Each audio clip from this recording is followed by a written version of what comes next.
बोलो जयकारा बोल मेरे श्री गुरु महाराज की जय। गुरुमुखो, इस दुनिया में कोई भी दुखी का तलबगार नहीं है, लेकिन फिर भी लाखों करोड़ों में कोई बिरले भाग्यशाली जीव ही सुखी होगा। निर्धन धन के अभाव में दुखी है तो धनवान धन की सुरक्षा के लिए परेशान है। किसी को संतान न होने का दुख है तो कोई संतान से दुखी है। भाव यही है कि प्रत्येक इंसान किसी न किसी प्रकार की दुविधा में फंसा हुआ है। दुखी वह परेशान ही दिखाई देता है, फिर सुखी है कौन। संतों की वाणियाँ इसका स्पष्टीकरण करती हुई वर्णन करती हैं। इस जगत में कौन सुखी है, वह कौन दुखी है, संतों ने इसका निर्णय देकर फरमा दिया है कि गुरुमुख अर्थात जो गुरु की आज्ञा को शीश पर धारण करता है, इस संसार में केवल वही सुखी है। इसके विपरीत जो जीव मन के कहने पर चलता है, संसार में उसके अतिरिक्त कोई दुखी नहीं हो सकता। सुख सद्गुरु शरण में जाने से ही प्राप्त होता है। अगर दुनियावी पदार्थों में सच्चा सुख होता तो 10 लाख वाले के पास 1 लाख से 10 गुना सुख अधिक होता, परंतु ऐसा बिल्कुल नहीं। अपितु परिणाम इसके विपरीत देखने को मिलते हैं। जिसके पास जितना अधिक धन है वह उतना अधिक अशांत दिखाई देता है। कारण यही है कि इन दुनियावी वस्तुओं में सुख लेस मात्र को भी नहीं है। संतों की वाणियाँ कहती हैं, सगल सृष्टि को राजा दुखिया, हरि का नाम जपत कोई सुखिया। सारी सृष्टि के राजा के पास भला किस सांसारिक सुख सुविधा की कमी हो सकती है, लेकिन संतों ने उसे भी दुखी ही बतलाया है, क्योंकि वह सच्चे नाम की दौलत से वंचित है। जिसके पास प्रभु नाम की संपदा है, वास्तव में वही जीव ही संसार में सुखी है। संसार जिन वस्तुओं में सुख की तलाश करता है, वास्तव में वह मार्ग उसे सुखों से कोसों दूर ले जाता है। परिणाम स्वरूप मनुष्य दुखों वह कष्टों में घिरकर सुख का सांस तक लेना भूल जाता है। जिस तरह कोई आदमी दिल्ली का टिकट लेकर बम्बई की ओर जाने वाली गाड़ी में चढ़ जाए तो उसका क्या हाल होगा। अपने गंतव्य स्थान से कोसों दूर होता चला जाएगा और गलत टिकट लेने के अपराध में सजा भी भुगतनी पड़ेगी। गाड़ी में बैठा भी और गाड़ी चल भी रही है, किंतु फिर भी पल पल में अपनी मंजिल से दूर होता चला जाएगा। ऐसे ही सुरती रूपी गाड़ी चल रही है। जो इस पर नाम की टिकट लेकर सवार होते हैं, वे तो अनायास ही सचखंड पहुंच जाते हैं, और जो जीव बिना नाम के टिकट के इस पर चढ़ने का प्रयत्न करते हैं, वे रास्ते में ही उतार लिए जाते हैं और उन्हें यमदूतों की यातनाओं का शिकार होना पड़ता है। संत सद्गुरु दयाल होकर जीव की सुरती का रुख को मनमति से हटाकर शब्द की डोरी पर चढ़ाकर सचखंड की ओर खींचते हैं। भाग्यशाली रूहें जिनके पास नाम की टिकट होती है, सद्गुरु का सानिध्य पाकर आँखों के ऊपर निज देश में पहुंचकर महा आनंद को प्राप्त करते हैं।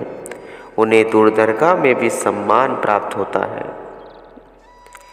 प्रभु के सिमरन दरगाह मानी, गुरु की मीत तू ले ही यानी, भक्ति बिना बहु डूबे सियानी। प्रभु का सुमरण करने से दरगाह में सम्मान प्राप्त होता है। सत्पुरुष कथन करते हैं कि हे प्राणी, तू मनमति को त्याग कर गुरुमति ग्रहण कर, क्योंकि मन की चतुराई में फंसकर कई बुद्धिमान व्यक्तियों ने अपने जीवन को तबाह कर डाला। स्वयं को बहुत बुद्धिमान समझने वाला परंतु मालिक की भक्ति से विमुख जीव काल की चाल में फंसकर अपना सर्वस्व को खो बैठता है। ऐसे ही एक कथा आगे वर्णन की जा रही है। लुकमान बहुत बड़ा कलाकार था। उसे यह मालूम था कि मृत्यु असंभवी है, इसलिए उसने काल से बचने के लिए एक युक्ति सोची। उसने हो अपने जैसे कई लुकमान बना लिए। दूत जब उसे लेने आए, वहाँ एक जैसे ही कई लुकमान देखकर दंग रह गए। उन्हें यह समझ में नहीं आया कि इनमें से असली लुकमान कौन है। उन्होंने वापस जाकर सब वृत्तांत धर्मराज जी को कह सुनाया। धर्मराज जी ने कहा कि जब तक मनुष्य मनमति को त्याग कर गुरु मति धारण नहीं करता, तब तक उसके आवाभाव का नाश नहीं होता। आवाभाव वाला प्राणी दंड से कभी बच नहीं सकता। अवर करतूती शगली जमू डाने, गोविंद भजन विनु तिलु नहीं माने। अर्थात इंसान के सभी प्रियतम यमराज के आगे विफल हो जाते हैं। परमात्मा के भजन सिमरण के अतिरिक्त मृत्यु किसी की भी परवाह नहीं करती। धर्मराज जी ने दूतों से कहा कि तुम प्रत्येक बूथ के आगे जाकर कहना कि वह लुकमान तुमने हूबहू अपने जैसे इतने बुत बनाकर कमाल कर लिया। बस यदि तुम एक गलती न करते तो हम तुम्हें कभी भी पहचान नहीं पाते। इतना कहने पर असली लुकमान अवश्य कहेगा कि मुझसे कौन सी गलती रह गई है। तब तुम तुरंत ही उसे पकड़ लेना और कहना कि तुमसे यही गलती रह गई है कि जो तुम अपनी हूँ में का नाश नहीं कर सके। यदि तुम्हारे अंदर मैं नहीं होती तो हम तुम्हें कभी भी पहचान नहीं पाते। तुम्हारा अहंकार ही तुम्हारी मृत्यु का कारण बना है। महापुरुष बार बार वर्णन करते हैं, अहंकार एक बहुत बड़ी बीमारी है।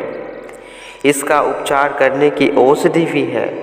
यदि सद्गुरु जी की कृपा हो जाए तो जीव सद्गुरु के उपदेश अनुसार चलता हुआ इस बीमारी से सदा सदा के लिए छुटकारा पा सकता है। सत्पुरुष कथन करते हैं कि गुरु शब्द से अहम का नाश करके जीव यमदंड वह 84 के चक्र से मुक्ति प्राप्त कर सकता है। इसके अतिरिक्त इस दुख से छूटने का अन्य कोई उपाय नहीं है। संत सद्गुरु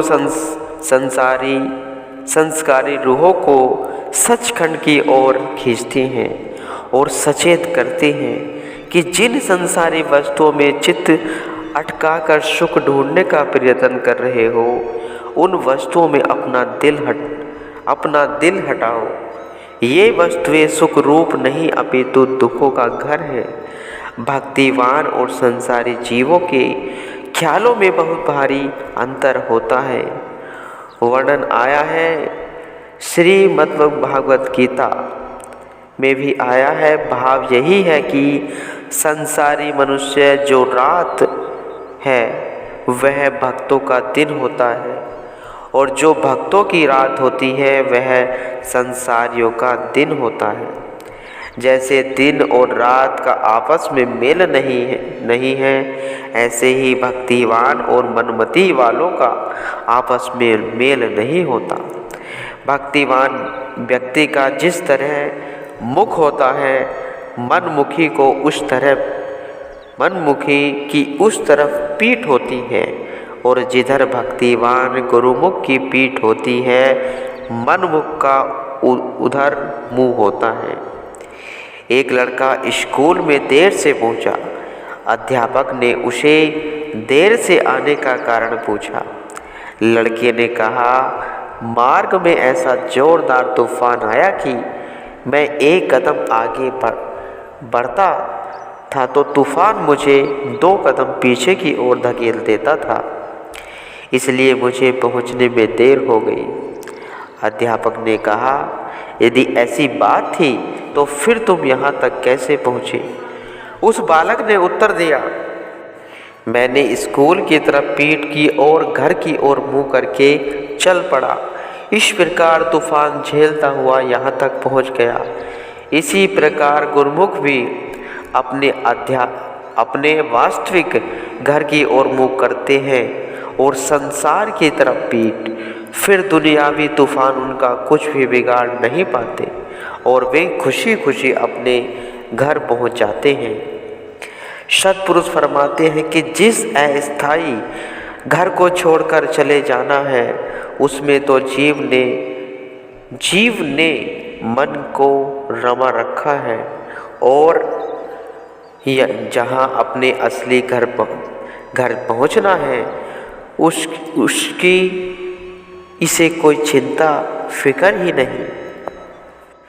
वर्णन करते हैं कि जो जीव सद्गुरु के चरणों का आश्रय ले लेते हैं, वे बंधन मुक्त होकर अपनी मंजिल तक पहुंच जाते हैं। मनमुख सदैव विषय विकारों की गंदगी में सुख को ढूंढते हैं, परंतु परिणाम में असफलता ही याद लगती है, क्योंकि वे सत वस्तु का त्याग करके उसकी परछाई के पीछे भागते हैं। उनकी सब भागदौड़ और कार्यवाही गलत होती है, इसलिए वे अपने जीवन को दुख में बनाकर नाथ की यातनाएं सहन को बाध्य हो जाते हैं। सत्पुरुष फरमाते हैं, जो इंसान अपने मालिक से मिलने का पुरुषार्थ नहीं करता, उसके खाने पीने, पहनने और शरीर के सब साज श्रृंगार और कुटुंब परिवार पर धिक्कार है। संत फरमाते हैं कि उनका खाना पीना, खेलना, हंसना ऐसा है जैसे मृत देह का श्रृंगार, अर्थात जैसे मृत प्राणी का जितना भी हार श्रृंगार क्यों न कर लिया जाए, परंतु वह सब व्यर्थ है। जो जीव प्रभु का यश नहीं सुनते, उनके लिए कथन करते हैं कि वे पशु, पक्षी एवं अन्य नीच योनियों से भी निम्न स्तर के हैं, क्योंकि उन्होंने तो एक योनि भुगत ली, जबकि मनुष्य नए सिरे से 84 खरीद रहा है। जो संत सत्पुरुषों का हुक्म मानकर अपनी सुरती को आंखों के मध्य बिठाते हैं, वे वास्तविक खजाने को प्राप्त कर लेते हैं। इसके विपरीत जिनकी सुरती शब्द में नहीं लगी, वे काया और माया रूपी परछाई के पीछे दौड़कर अपना जीवन व्यर्थ गवा देते हैं। गुरुमुखो।